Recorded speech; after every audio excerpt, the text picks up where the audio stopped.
स्वागत है आप सभी का। नमस्कार, मैं हूं प्रीति सिंह। आइए शुरुआत करते हैं सुर्खियों के साथ।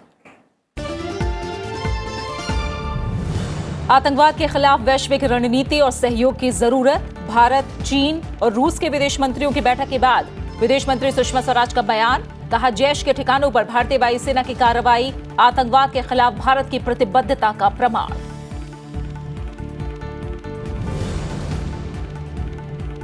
आतंकवाद का मूक दर्शक नहीं रहेगा भारत। उपराष्ट्रपति ने कहा, आतंकियों को पनाह देने वालों के खिलाफ एकजुट हो अंतर्राष्ट्रीय समुदाय। आतंक के खिलाफ भारत की लड़ाई में सहयोग की अपील।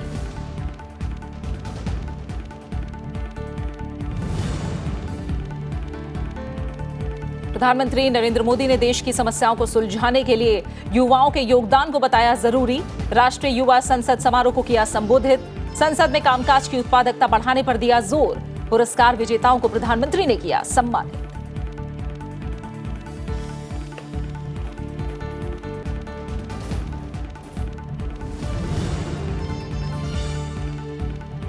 उत्तर कोरिया के नेता किम जोंग उन और अमेरिकी राष्ट्रपति डोनाल्ड ट्रंप के बीच आज शुरू होगी दूसरी शिखर वार्ता। ऐतिहासिक सिंगापुर सम्मेलन के 8 महीने बाद वियतनाम के हनोई में मिलेंगी दोनों नेता। कोरियाई प्रायद्वीप को पूरी तरह परमाणु हथियारों से मुक्त करने पर होगी चर्चा।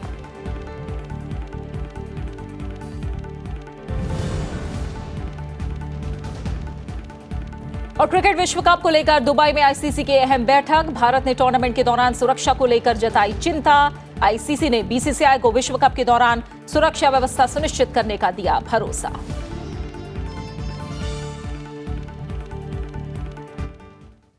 आतंकवाद के खिलाफ अंतर्राष्ट्रीय समुदाय को निर्णायक कार्रवाई करने की जरूरत है। भारत, चीन और रूस के विदेश मंत्रियों की बैठक में विदेश मंत्री सुषमा स्वराज ने कहा कि पुलवामा हमले के गुनाहगार जैश आतंकियों पर कार्रवाई के लिए पाकिस्तान को बार बार कहा गया।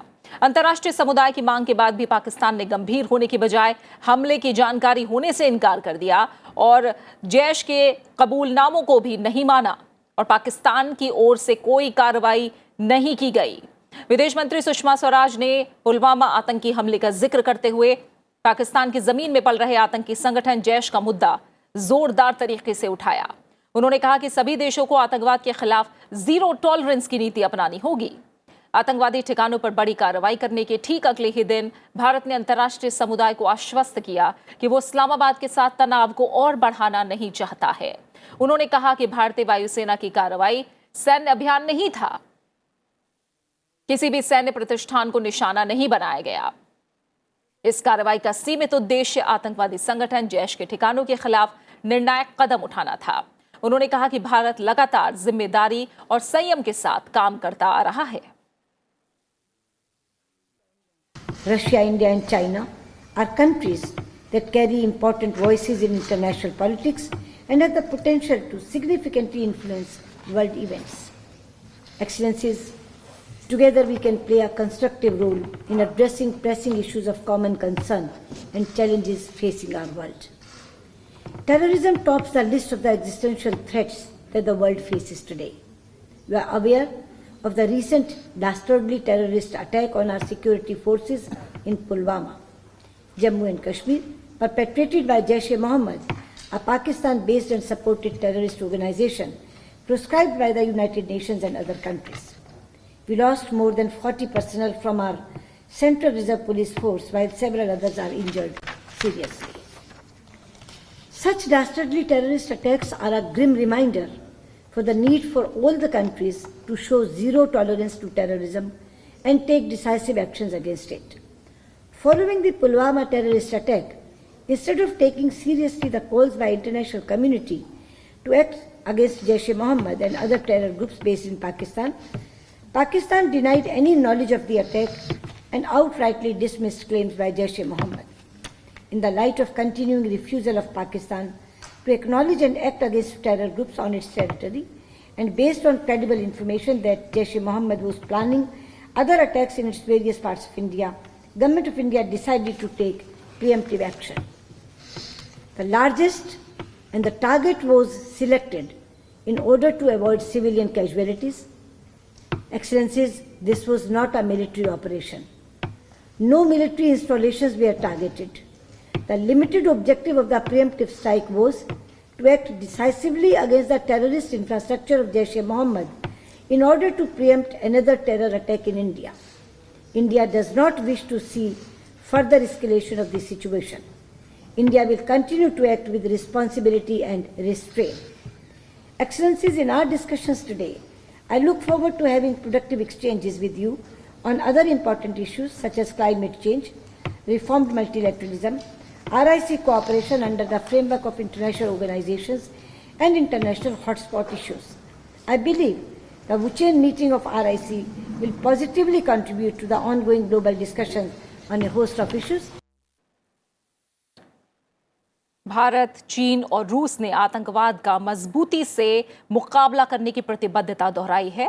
तीन देशों के विदेश मंत्रियों की बैठक के बाद विदेश मंत्री सुषमा स्वराज ने आतंकवाद के खिलाफ वैश्विक रणनीति और सहयोग की जरूरत बताई। उन्होंने कहा कि आतंकी संगठन जैश के ठिकानों पर भारतीय वायुसेना की कार्रवाई आतंकवाद के खिलाफ भारत की प्रतिबद्धता का प्रमाण है। जहां तक संयुक्त रणनीति का सवाल है, अभी आपने प्रारंभिक उद्बोधन विदेश मंत्री वांगी का सुना। उन्होंने अपने समापन वक्तव्य में जो बात की थी उसको सबसे पहले यहाँ दोहराया और आपने सुना कि उन्होंने कहा we will cooperate to eradicate breeding ground of terrorism and extremism. तो ये हम तीनों की एक साझा रणनीति ही नहीं, हमारी तीनों की प्रतिबद्धता है, जिसको स्वयं आज की मीटिंग के अध्यक्ष ने आपके सामने रखा। ये बात उन्होंने मीटिंग के समापन वक्तव्य में भी कही थी और आज आपके सामने भी कही। लेकिन मैं एक बात आपसे कहना चाहूंगी, आतंकवाद पूरी मानवता के लिए खतरा है। Terrorism is a threat to humanity. इसलिए केवल इन तीन देशों की रणनीति से नहीं चलेगा, हमें वैश्विक रणनीति की जरूरत है, एक ग्लोबल कोऑपरेशन की जरूरत है। और मुझे खुशी हुई आपको बताते हुए कि आज हमने तय किया, जिसको हमने अपने पैरा 10 में लिखा भी है अपने जॉइंट कम्युनिके में, जो आपको बटेगी। हमने एक तरफ UN led global counter terrorism mechanism को स्थापित करने की बात की और दूसरी तरफ भारत द्वारा प्रस्तावित CCIT comprehensive convention on international terrorism को अंतिम रूप देकर अपनाने की भी बात की। जहां तक पुलवामा का संबंध है, मैंने अभी भी आपको बताया, जो मेरी बायलैटरल मीटिंग थी द्विपक्षीय वार्ता वांगी जी के साथ, उसमें भी मैंने ये विषय रखा और RIC के फॉर्मेट में भी मैंने ये विषय रखा। विदेश मंत्री सुषमा स्वराज ने रूस, भारत और चीन के विदेश मंत्रियों की बैठक में हिस्सा लेने के अलावा चीन के विदेश मंत्री के साथ द्विपक्षीय मुलाकात की। विदेश मंत्री सुषमा स्वराज ने चीन के विदेश मंत्री वांग यी के साथ हुई मुलाकात में जम्मू कश्मीर के पुलवामा जिले में हुए आतंकवादी हमले का मुद्दा उठाया। इस मुलाकात के दौरान विदेश मंत्री सुषमा स्वराज ने कहा कि उनका ये दौरा ऐसे वक्त में हो रहा है जब भारत में शोक और गुस्से का माहौल है। पुलवामा आतंकी हमले को जम्मू कश्मीर में सुरक्षा बलों के खिलाफ सबसे भीषण हमला बताते हुए उन्होंने कहा कि ये हमला पाकिस्तान स्थित और समर्थित आतंकी संगठन जैश ने किया है। और आइए इसी बारे में ज्यादा बातचीत के लिए हम रुख करते हैं, हमारे विदेश मामलों के संपादक अखिलेश सुमन हमारे साथ जुड़े हैं। अखिलेश, अब जो लड़ाई है आतंकवाद के खिलाफ, वो निर्णायक लड़ाई है और निर्णायक लड़ाई तभी हो सकती है जब दुनिया इसके खिलाफ एकजुट हो। भारत को दुनिया के देशों का साथ भी मिल रहा है। किस दिशा में भारत की रणनीति आगे बढ़ रही है और कितना कामयाब हो रही है? अब देखिए, निश्चित तौर पर प्रीति, जो आज RIC की बैठक हुई, रसिया, इंडिया, चाइना के विदेश मंत्रियों की बैठक हुई, इस बैठक के पहले 2 साल पहले मॉस्को में भी एक बैठक हुई थी और मॉस्को में भी विदेश मंत्री सुषमा स्वराज ने जैश ए मोहम्मद पर प्रतिबंध लगाने और जैश ए मोहम्मद के सरगना को UN की प्रोस्क्राइब टेररिस्ट की सूची में डालने के लिए अनुरोध किया था। लेकिन उस समय चीन ने इस बात को स्वीकार नहीं किया था और उसके बाद आप जानती हैं कि यूनाइटेड नेशन सिक्योरिटी काउंसिल में जब भी मसूद अजहर के खिलाफ प्रस्ताव आया, चीन ने उसका विरोध किया, किसी न किसी बहाने से उसको टाला। अब आज जो स्थिति है, आज RIC की बैठक में जो मैं माहौल देख रहा था, बॉडी लैंग्वेज देख रहा था चीन के विदेश मंत्री वांग यी की भी, तो उसे थोड़ा सा तो सकारात्मक माहौल लगता है। क्योंकि ये देखिए, दुनिया तो एक रियल पॉलिटिक्स पे चलती है। कई बार एक के आतंकवादी दूसरे के दोस्त माने जाते हैं। ऐसी ही रणनीति पर दुनिया अभी तक कायम रही है। चाहे वो अमेरिका हो या चीन हो, हमेशा यह समझते हैं कि हमारे खिलाफ जो आतंकवाद पैदा कर रहा है वो आतंकवादी है, जो दूसरे के खिलाफ आतंकवाद पैदा कर रहा है वो आतंकवादी नहीं है। तो इस तरह की धारणा अभी तक विश्व में रही है। अमेरिका इस मामले में अपने खुद के अनुभवों से समझा है, रूस ने अपने खुद के अनुभवों से समझा है, फ्रांस और ब्रिटेन हर जगह जो आतंकवादी हमले हुए हैं उसके बाद उन लोगों ने अपने खुद के अनुभवों से समझा है। चीन अभी तक अपने अनुभवों से नहीं सीख पाया है और चीन को भी लगातार भारत कोशिश ये कर रहा है कि उनको भी बताएं, उनको भी सिखाएं कि किस तरीके से आतंकवाद किसी एक देश की समस्या नहीं है बल्कि ये पूरी दुनिया में फैल रहा है। एक की सीमा के अंदर पलता हुआ आतंकवाद आपकी सीमा में भी प्रवेश करता है। और इसी धारणा को लेकर विदेश मंत्री सुषमा स्वराज ने आज RIC की बैठक में के पहले विदेश मंत्री वांग यी से अलग से भी बातचीत की, द्विपक्षीय बातचीत हुई और उसमें भी उन्होंने पूरी स्थिति को समझाया। भारत और पाकिस्तान के बीच में जो स्थिति है आतंकवाद को लेकर उसकी पूरी स्थिति से समझाया। और उसके बाद जो संयुक्त बैठक हुई, संयुक्त बैठक में भी बातें हुई और प्रस्ताव पारित किया गया। प्रस्ताव में भी कुछ सकारात्मक संकेत जरूर मिलते हैं। प्रीति, सकारात्मक संकेत इस मामले में कि जो comprehensive convention on international terrorism जो भारत का प्रस्ताव है उस प्रस्ताव पर भी सहमति जताते हुए दुनिया के देशों से अपील की गई है उस प्रस्ताव में कि वे इसको कामयाब करने में, इसको पास करने में समर्थन करें। तो इसका मतलब तीनों देश इस बात पे राजी है। दूसरी बात उसमें पारा 10 में जो कही गई है वो ये है कि जो लोग, उसमें किसी देश का नाम नहीं शामिल किया गया है, लेकिन यह कहा गया है कि जो लोग भी आतंकवाद को बढ़ावा देते हैं, किसी न किसी से तरीके से उसको पोषित करते हैं, तो उन लोगों के खिलाफ अंतर्राष्ट्रीय मानदंडों और अंतर्राष्ट्रीय कानूनों के खिलाफ, कानूनों के लिहाज से कार्रवाई होनी चाहिए। तो यह इस मामले में कहें कि यह एक बड़ी उपलब्धि है इस बैठक की। और मुझे लगता है कि चीन पिछले अपने जो उसका जो स्टैंड रहा है उस स्टैंड से एक कदम आगे बढ़ा है। अब देखना यह होगा कि इसके बाद जब संयुक्त राष्ट्र सुरक्षा परिषद में अगले महीने फ्रांस की अध्यक्षता में संयुक्त राष्ट्र सुरक्षा परिषद की बैठक होगी, उस बैठक में फ्रांस इस प्रस्ताव को लाने वाला है मसूद अजहर के मामले में, उस पर चीन का क्या रुख रहता है। लेकिन इतना तो स्पष्ट है कि भारत ने अपनी बात पूरी तरह स्पष्टता से कह दी है। चारों जो P5 के मेंबर हैं, उन पांचों P5 के मेंबर हैं, उन पांचों लोगों को समझा दिया गया है और चीन पर से भी लगातार बातचीत चल रही है। अब देखना यह है कि चीन आगे आने वाले दिनों में किस तरह से पाकिस्तान पे दबाव बनाता है, क्योंकि इस पूरे इलाके में शांति को अगर बाधा होगी तो चीन के खुद के अपने जो व्यापार का उनका एक्सपेंड करने का जो पूरा इरादा है, जो CPEC को लेकर आगे बढ़ने वाले हैं, उसमें भी बाधा उत्पन्न होगी और कोई भी व्यापार अशांति और आतंकवाद की स्थिति में नहीं चल सकता। यह बात धीरे धीरे चीन को समझाने की भारत कोशिश कर रहा है और मुझे लगता है कि चीन को समझने की जरूरत है। चीन समझेगा। बिल्कुल राजनयिक बाधाएं आती हैं, उन राजनयिक बाधाओं के बीच चीन समझने की कोशिश करेगा, यह मुझे लगता है। बिल्कुल, बहुत बहुत शुक्रिया अखिलेश इन तमाम पहलुओं पर बातचीत के लिए। बहुत बहुत शुक्रिया आपका। वहीं इस बीच अमेरिका ने भारत और पाकिस्तान के बीच तनाव की स्थिति को देखते हुए दोनों देशों से संयम बरतने का आह्वान किया है। अमेरिका ने पाकिस्तान से आतंकवादी समूहों के खिलाफ ठोस कार्रवाई करने को कहा है। अमेरिकी विदेश मंत्री माइक पॉम्पियो ने दोनों देशों के विदेश मंत्रियों के साथ बातचीत के बाद एक बयान में कहा कि उन्होंने पाकिस्तान के विदेश मंत्री शाह महमूद कुरैशी से बातचीत की और उन्हें स्थिति को खराब न करने और सैन्य कार्रवाई नहीं करने के लिए कहा है। उन्होंने आगे कहा कि पाकिस्तान वर्तमान तनाव को कम करने और अपनी धरती पर सक्रिय आतंकवादी समूहों के खिलाफ सार्थक कार्रवाई करने की प्राथमिकता पर जोर दे। हवाई हमले के बाद पाकिस्तान को अमेरिका समेत प्रमुख देशों की कोई मदद नहीं मिली है। संयुक्त राष्ट्र संघ के महासचिव ने भारत और पाकिस्तान से संयम बरतने के लिए कहा है। संयुक्त राष्ट्र के प्रवक्ता का कहना है कि महासचिव स्थिति पर बहुत करीबी से नजर रखे हुए हैं। प्रवक्ता ने बताया कि महासचिव एंटोनियो गुतेरेस ने भारत और पाकिस्तान से अधिकतम संयम बरतने की अपील की है ताकि ये सुनिश्चित किया जा सके कि स्थिति और ना बिगड़े। वहीं ऑस्ट्रेलिया ने भी भारत की कार्रवाई का समर्थन किया है। ऑस्ट्रेलिया ने पाकिस्तान से आतंकवादियों के खिलाफ सख्त कार्रवाई करने को कहा है। फ्रांस ने भी कहा है कि भारत के पास सीमा पार आतंक से अपनी सुरक्षा करने का वैध अधिकार है। वहीं बीजिंग में चीन के विदेश मंत्रालय ने कहा कि भारत और पाकिस्तान दोनों ही दक्षिण एशिया के अहम देश हैं। दोनों देशों के हित और दक्षिण एशिया में शांति और स्थिरता के लिए दोनों सरकारों के बीच अच्छे संबंध और सहयोग होने चाहिए।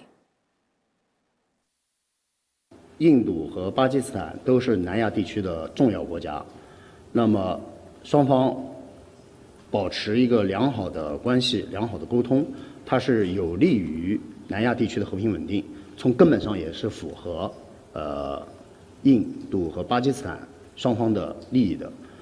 我们希望印巴双方都能保持克制，能够采取有助于稳定地区局势、有助于改善相互关系的举动，而不是相反。 जम्मू कश्मीर में नियंत्रण रेखा पर पाकिस्तानी गोलीबारी का भारतीय सेना ने करारा जवाब दिया है। जवाबी कार्रवाई में भारतीय सेना ने पाकिस्तान की 5 चौकियां तबाह कर दी हैं। इस कार्रवाई में कई पाकिस्तानी सैनिकों के मारे जाने की खबर है। सेना के अधिकारी ने जानकारी देते हुए बताया कि भारतीय सेना की जवाबी कार्रवाई में पाकिस्तान की तकरीबन 5 चौकियों को गंभीर नुकसान पहुंचा है और राजौरी और पुंछ जिलों में नियंत्रण रेखा से लगे क्षेत्र में पाकिस्तानी सेना के कई जवान हताहत हुए हैं। मंगलवार शाम पाकिस्तानी सेना ने हताशा के कारण नियंत्रण रेखा पर भारी हथियारों से गोलीबारी करके बिना उकसावे वाला संघर्ष विराम उल्लंघन किया था। दोनों तरफ से गोलीबारी में भारतीय सेना के 5 सैनिकों को मामूली चोटें आई हैं। इनमें से 2 को इलाज के लिए सेना के अस्पताल ले जाया गया है। उनकी हालत स्थिर है।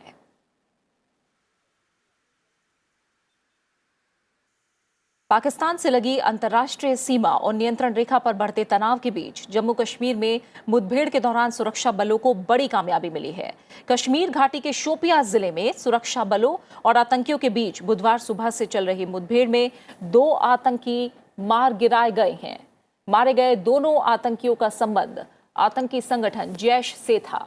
सर्च ऑपरेशन के दौरान एक मकान में छिपे हुए आतंकियों ने अचानक फायरिंग शुरू कर दी, जिसका सुरक्षा बलों ने मुंह तोड़ जवाब दिया। फिलहाल तलाशी अभियान जारी है। 2 terrorists were killed, and these 2 terrorists belong to proscribed terrorist organization Jaish-e-Mohammed. Arms and ammunition have been recovered.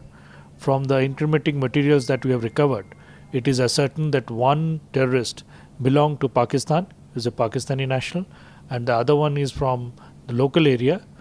And police has now started the investigation on the basis of the materials that we have taken in our custody. Sir, any collateral damage outside? During the operation, there is no collateral damage. The forces have safely de-inducted, and police has now started the investigation of the case. अब से थोड़ी देर पहले केंद्रीय गृह मंत्रालय में सुरक्षा व्यवस्था को लेकर उच्च स्तरीय बैठक हुई। गृह मंत्री राजनाथ सिंह की अध्यक्षता में हुई उच्च स्तरीय बैठक में रॉ प्रमुख, एनएसए, गृह सचिव और अन्य अधिकारी उपस्थित थे। बैठक में देश भर में सुरक्षा को लेकर उठाए गए कदमों की विस्तृत जानकारी दी गई। गृह मंत्री राजनाथ सिंह का कहना था कि बीएसएफ को भारत पाकिस्तान बॉर्डर पर हाई अलर्ट पर रखा जाए, जिससे किसी भी हालात से निपटा जा सके। जम्मू कश्मीर के बडगाम में एक मिग लड़ाकू विमान हादसे का शिकार हो गया। विमान बडगाम के कलान गांव में खेत में जाकर गिरा और इसमें आग लग गई। हादसे के पास से एक शव बरामद हुआ है। अब तक हादसे की वजह साफ नहीं हो पाई है। वित्त मंत्री अरुण जेटली ने कहा है कि देश आत्मविश्वास से भरा है। आज के हालात में सब कुछ मुमकिन है। जब अमेरिका पाकिस्तान में घुसकर ओसामा को मार सकता है, तो हम क्यों नहीं कर सकते? और जिस प्रकार की चीजें हम लोग देखते हैं, मुझे याद है कि जब यूनाइटेड स्टेट्स की नेवल सील एबटाबाद से ओसामा बिन लादेन को ले गई, तो क्या हम नहीं कर सकते? ये केवल कल्पना होती थी, इच्छा होती थी, एक फ्रस्ट्रेशन था, निराशा थी। आज तो वो भी संभव है। उपराष्ट्रपति एम वेंकैया नायडू ने भारत फाउंडेशन द्वारा आयोजित कौटिल्य फेलोशिप कार्यक्रम में 32 पड़ोसी देशों के युवा राजनयिकों, पेशेवरों और शिक्षाविदों से मुलाकात की। इस मौके पर उपराष्ट्रपति ने विश्व समुदाय से आतंकवाद के खिलाफ भारत की ठोस लड़ाई में हाथ मिलाने को कहा है। उन्होंने कहा कि भारत की नीति विश्व में शांति पर आधारित है, लेकिन भारत अब आतंकवाद का मूक दर्शक नहीं रहेगा। We want peaceful coexistence. We believe peace is prerequisite for progress. Without peace, you cannot have progress. And if there is tension, you cannot have attention towards development. So peaceful world is the need of the hour, and every one of us should work in that direction. And India is fully committed to that. We are also fully aware of the disruptive, destructive tendencies and forces that tend to derail our progress. We are committed to combat these forces and has been fortunate to receive incredible spontaneous support from number of countries. We cannot be passive witness to terrorism and the rising tide of senseless violence. Terror is a menace to the humanity.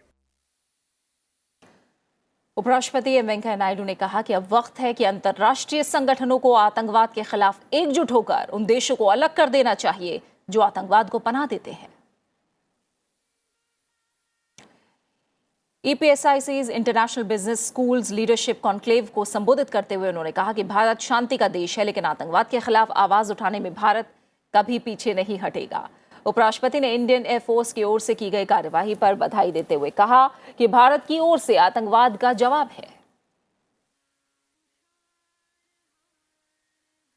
The international community must come together.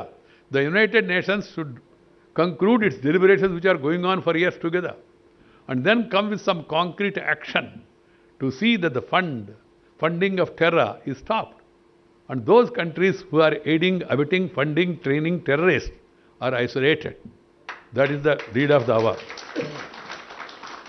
It may be today India's problem, tomorrow it will be problem of already America's problem, Europe's problem, Russia's problem. I don't think there is any country which is left out. This is spreading like a virus. So it's high time that the international community must come together and act together. B school conclave को संबोधित करते हुए उपराष्ट्रपति ने कहा कि हमारे देश में आज भी 20% लोग शिक्षित नहीं हैं। केंद्र और राज्य सरकार दोनों को मिलकर इस चुनौती का सामना करने की जरूरत है। उन्होंने कहा कि देश में शिक्षा को आज भी रोजगार का माध्यम ही माना जाता है। असल में शिक्षा सबसे पहले ज्ञान का माध्यम है। There are regional disparities and then there are academic disparities. Not only in India, I go around the world and I see how they are all poverty-stricken, how there are academic disparities, all these problems. So we have to have a holistic idea of meeting these challenges. And moreover, unfortunately, another thing in our mindset of people is education means employment. Education is not for employment alone. Education is for enhancement of knowledge. Education is for enlightenment. Education is for empowerment. And then education is for employment also. प्रधानमंत्री नरेंद्र मोदी आज राष्ट्रीय युवा संसद समारोह में शामिल हुए। प्रधानमंत्री ने कार्यक्रम में युवाओं को संबोधित करते हुए कहा कि आज मेरे सामने न्यू इंडिया की नई तस्वीर है। अगर हमारे देश और समाज में ऐसी युवा पीढ़ी तैयार होती है जो समाज के मुद्दों पर सही तरीके से सोचकर समाज को अपनी बात बताते हैं, तो समाज का मन बनाने में बहुत बड़ी भूमिका अदा कर सकते हैं। प्रधानमंत्री ने कहा कि मेरा टोकनिज्म में विश्वास नहीं है।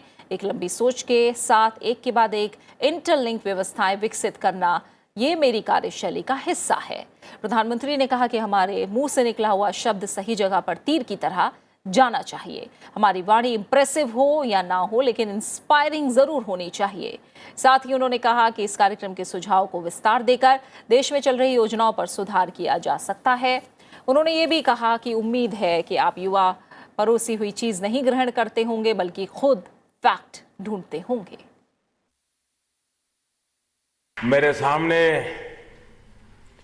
न्यू इंडिया की नई तस्वीर मैं देख रहा हूं। युवा नए आइडिया से, फ्रेशनेस से वो भरा हुआ होता है, ऊर्जा होती है, तेजस्विता होती है, शार्पनेस होती है, उस पर अतीत का बोझ नहीं होता।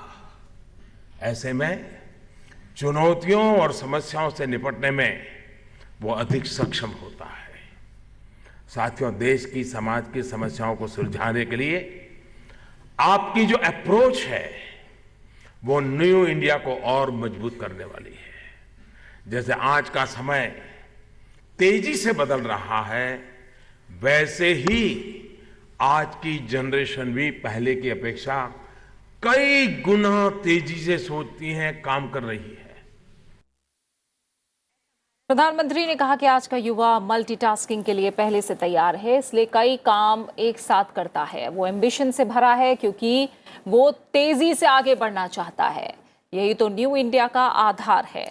हमारी सरकार युवाओं में आत्मविश्वास जगाने के पूरे प्रयास कर रही है। प्रधानमंत्री ने कहा कि पार्लियामेंट जितना प्रोडक्टिव होगा, देश उतना प्रोग्रेसिव होगा। उन्होंने कहा कि देश को पता होना चाहिए कि सांसदों को वो जिताकर भेजते हैं, वो क्या कर रहे हैं। वहीं प्रधानमंत्री ने राष्ट्रीय युवा संसद समारोह में विजेताओं को पुरस्कार से भी सम्मानित किया। साथ ही उन्होंने खेलो इंडिया मोबाइल ऐप भी लॉन्च की। देखिए, 16वीं लोकसभा का उदाहरण देता हूं। एवरेज प्रोडक्टिविटी 85%, करीब करीब 205 बिल पास किए गए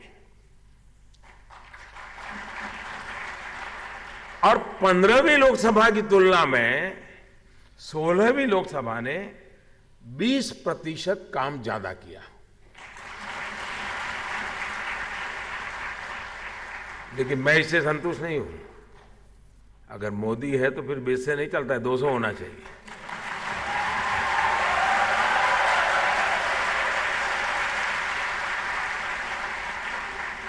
अब ये लोकसभा देश की जनता ने 30 साल के बाद एक पूर्ण बहुमत वाली सरकार चुन करके भेजा।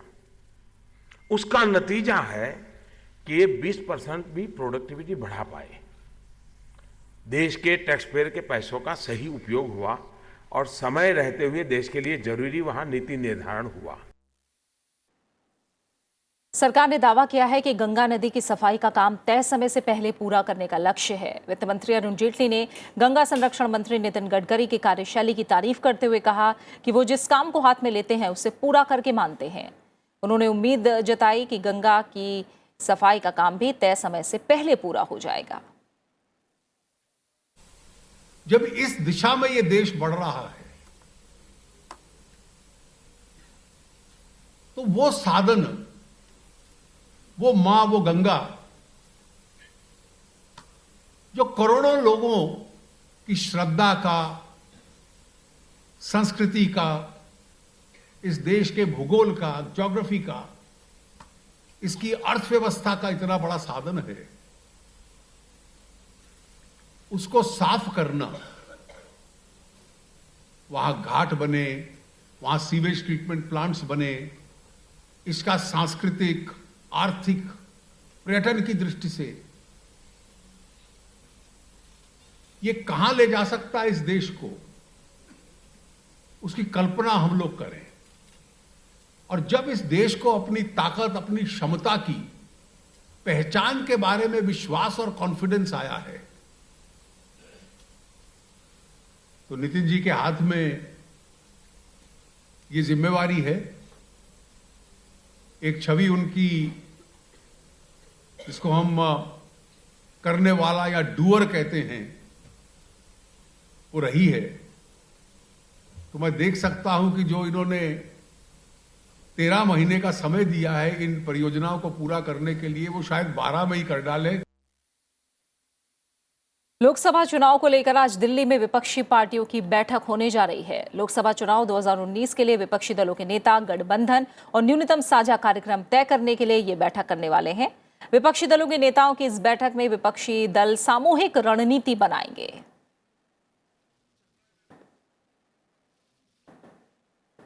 वन भूमि से करीब 11 लाख आदिवासियों और अन्य को बेदखल करने के मामले पर केंद्र सरकार और गुजरात सरकार सुप्रीम कोर्ट पहुंच गई है। केंद्र और गुजरात सरकार ने सुप्रीम कोर्ट से आदेश पर रोक लगाने की मांग की है। सॉलिसिटर जनरल तुषार मेहता ने जस्टिस अरुण मिश्रा और जस्टिस नवीन सिन्हा की बेंच से केंद्र और गुजरात सरकार की ओर से जल्द सुनवाई की मांग की। सुप्रीम कोर्ट ने सहमति जताते हुए गुरुवार को सुनवाई करने की बात की है। और अहम अंतर्राष्ट्रीय खबर में, वियतनाम में अमेरिकी राष्ट्रपति डोनाल्ड ट्रंप और उत्तर कोरिया के नेता किम जोंग उन आज मुलाकात करेंगे। दोनों नेताओं के बीच पहली शिखर बैठक गत जून में सिंगापुर में हुई थी, जो उत्तर कोरिया के परमाणु निरस्त्रीकरण कार्यक्रम पर बिना किसी ठोस समझौते के समाप्त हुई थी। दोनों नेताओं के बीच हनोई में होने वाली बैठक से इस बार काफी उम्मीदें की जा रही हैं। इस दौरान कोरियाई प्रायद्वीप को पूरी तरह परमाणु हथियारों से मुक्त करने पर चर्चा होगी। वहीं आईसीसी की दुबई में तिमाही बैठक जारी है। आईसीसी ने बीसीसीआई को विश्व कप के दौरान सुरक्षा व्यवस्था सुनिश्चित करने का भरोसा दिया है।